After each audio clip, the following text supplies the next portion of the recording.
Hi crafty friends, it's Donna here, and I have a card for you today that has so much texture.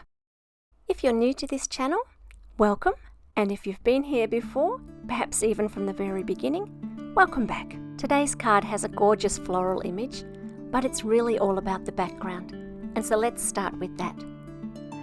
The embossing folder that I'm using today is called Sweet Vines from Paper Rose Studio. And I'm going to emboss 3 strips of paper rather than one full sheet. You'll notice a few changes in my setup for this video. I've just moved to Australia and I recorded this video within a week of arriving. I don't have lighting yet, and so we're working with window light. I can't find an ink blending tool for the life of me, so I'm working with a makeup blending sponge, and I've had to be creative in lots of ways while I get myself set up in Australia. So please forgive me for the shadows. I've tried to edit as much as I can to get them out of the way.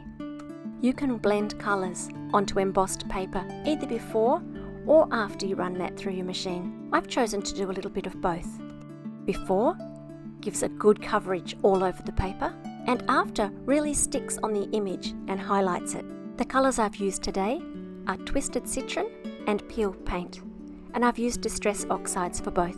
Our feature image today comes from the Peonies stamp set, and this has matching dies as well.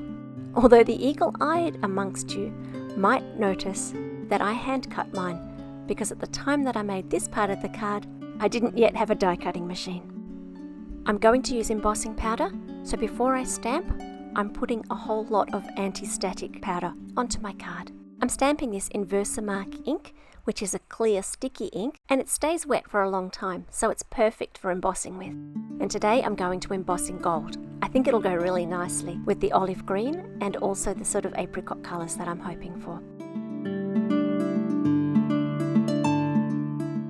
One good thing about crafting in front of the window was that I was able to get some lovely footage of the embossing powder melting, which is one of my favourite things to watch.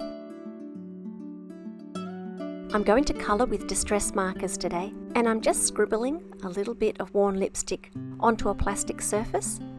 In this case, a stamping block, but honestly any piece of plastic is fine, and laying down a light colour.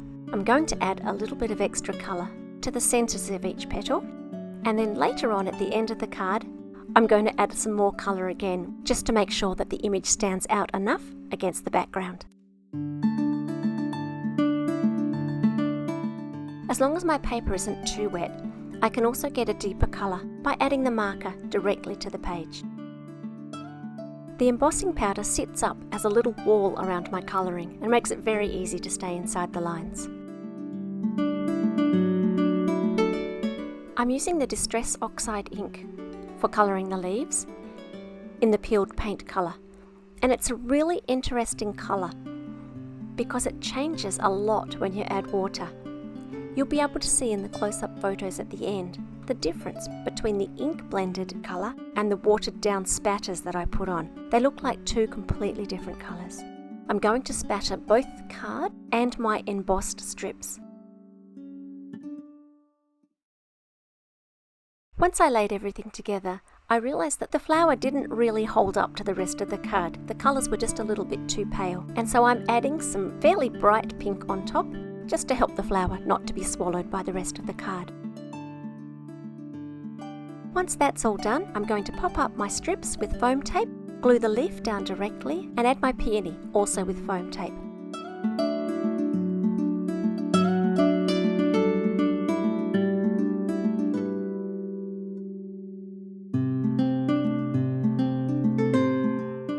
The sentiment today comes from a stamp set called Rainbow Poppies Sentiments, and I have brought 1 sheet with me to Australia, leaving the rest of the pack at home.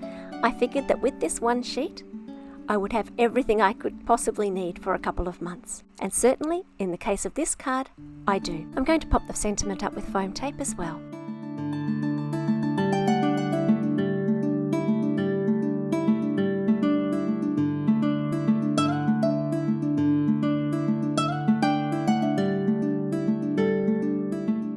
That's all for today's card. I'll leave you with some close-up photos of the card so that you can see all of the little details, and I'll be back soon with another card, hopefully with a better video setup. Until next time, stay safe. Bye for now.